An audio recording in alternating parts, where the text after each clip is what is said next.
I think the most vulnerable I've ever been was actually my transition like into college, because I had grown up playing soccer for like 15 years and like was trying to get recruited, and this was in the height of COVID.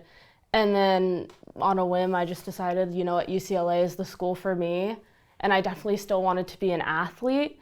And so joining that rugby team, I joined the team with zero experience. Like the only thing I had going for me was that my dad was from New Zealand and rugby is huge there. Like that is the only thing. And so like launching into a sport where I had no idea what to do, whereas the other one I had so much like soccer IQ and stuff, it was definitely like, wow, I'm like starting from the bottom and having to work my way up.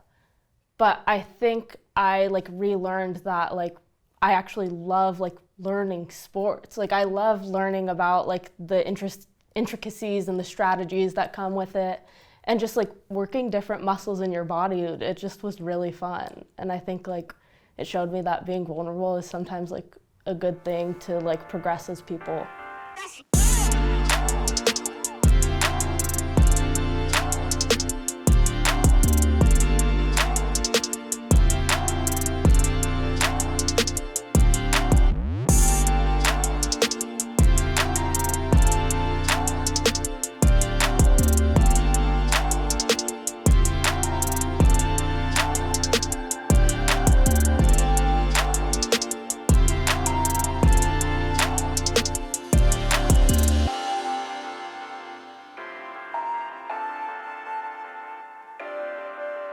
All right, are you good at getting out of your comfort zone? I'll say, yeah, I'm pretty good at getting out of my comfort zone. I'd say yes, but it depends on the situation. I am, but only because I'm a yapper, so. Yeah, I think I've definitely gotten a lot better over the last like 3 years of college. I think I got a lot better, but it definitely is still hard, for sure. Yeah. What was something that like triggered that growth from you? I'd say like a lot of experiences that I miss out, because I feel like I've always wanted to kind of regret doing something rather than regret like not doing something.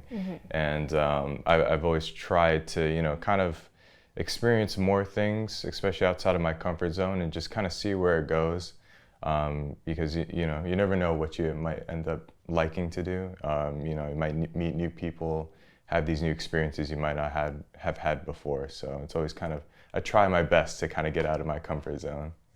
Yeah, I think I've noticed like I have a lot easier time getting out of my comfort zone in a sports setting than in like a social setting. Yeah. For sure. But I think that might be because of like support systems put in place with sports. Like for example, in high school, the high school boys football coach came up to me and was like, oh, like I saw you at the soccer game, like you should come kick. And then I went home, told my parents, and they're like, yeah, absolutely do it. So it was like almost like at every step I was encouraged to get out of my comfort zone. And I think that experience honestly made it a little easier to look at different aspects of my life, to like say, well, look at what good came from this. And so like being able to put it into social situations was really like an easy step after that. Yeah, I think for me, the biggest like growth area in terms of comfort zone is just having like hard, uncomfortable conversations. Because I feel like for me, like if I'm on a basketball court or doing anything in regards to basketball, like I can get out of my comfort zone really easily, but having those hard conversations, whether it's with a teammate, a roommate, like coaches, I feel like I was so non-confrontational at first, but then like having a losing season and just realizing like if we want to change things or if we want to win games, like these conversations need to be had or things need to be addressed. And that was like the biggest turning point, I think, in my career and like my team's success going into last year. I find it so interesting that most people have those conversations when their like back is to the wall, like, oh shoot, we're losing, guys. Okay, now let's circle up. Like, and I'm imagining like even if my team would like start those conversations earlier, like how much farther we would be in like the long haul of a 3-month season when we started earlier rather than later. You know. Yeah. I think for me, in my experience, I think being a leader on my team is kind of like you're gonna have uncomfortable situations, but it's about like how you make it comfortable in a way, like bring it up to my teammates, certain things that shouldn't be happening, and kind of finding those ways and how to tell them. Like there's people on your teams that you're gonna need to explain it different. And so trying to find those ways is very important. Yeah, I think especially as like athletes, like you learn to be comfortable in like the uncomfortable situations because they happen so frequently in whatever aspect of like the game or practice. Like it's almost like that's a part of being an athlete is learning to be comfortable. I think like what you said about leadership too, like that's such a big part of being a leader is like you almost have to bring that uncomfortability like into the locker room in order to like grow or like get through things as a team. So yeah, I feel like that was like a big step that I took being like captain on my team last year was just like if something's uncomfortable, if something's bothering someone, like you're the one that's got to bring it up and make sure everyone's talking about it.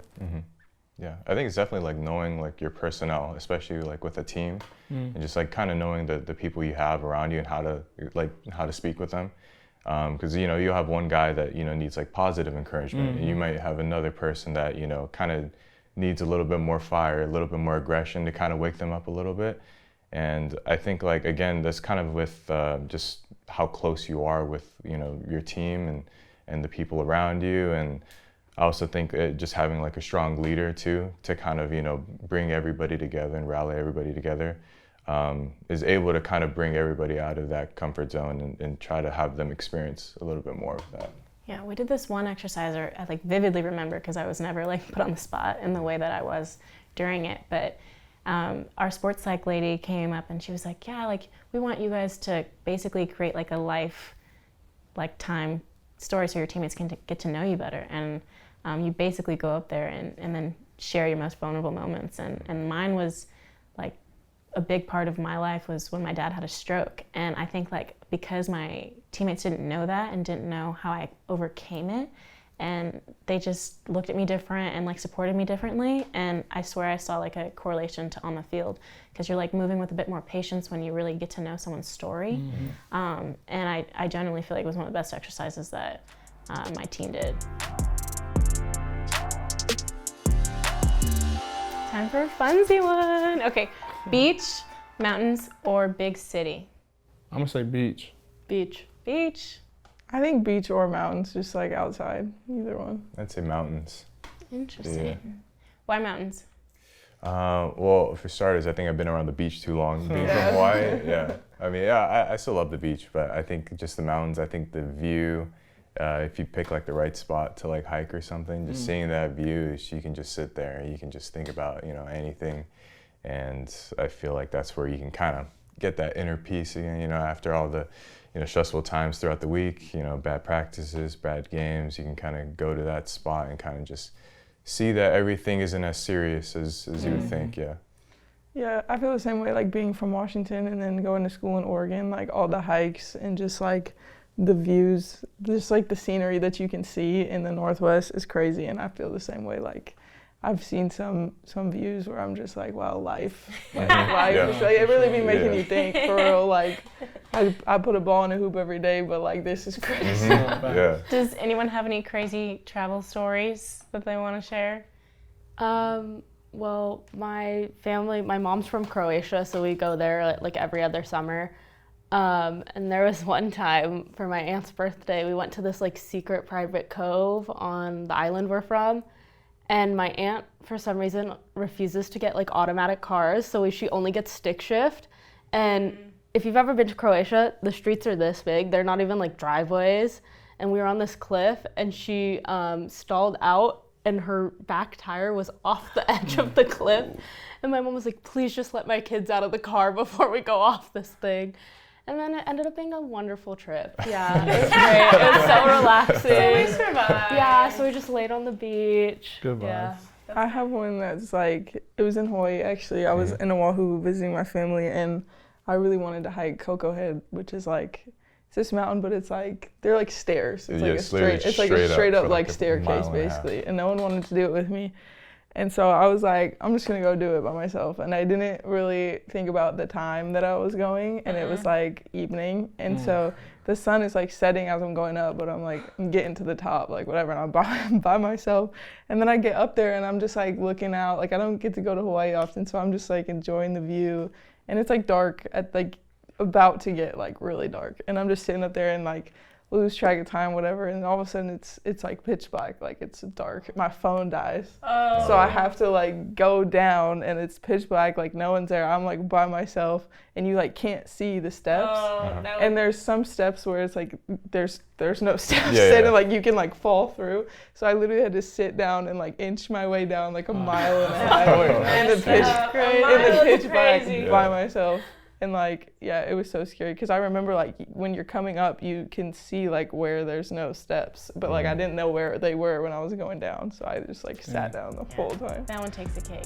Yeah. That one takes a cake. Bad.